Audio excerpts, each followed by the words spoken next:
ஒருவன் முதலாளி, உலகில் மற்றவன் தொழிலாளி. விதியை நினைப்பவன் ஏமாளி, அதை வென்று முடிப்பவன் அறிவாளி.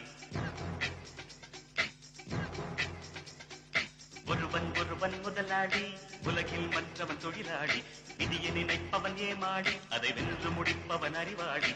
பூமியை வெல்ல ஆயுதம் எதற்கு, பூப்பறிக்க கோடரி எதற்கு, பொன்னோ பொருளோ பொற்களம் எதற்கு, ஆசை துறந்தால் அகிலம் உனக்கு.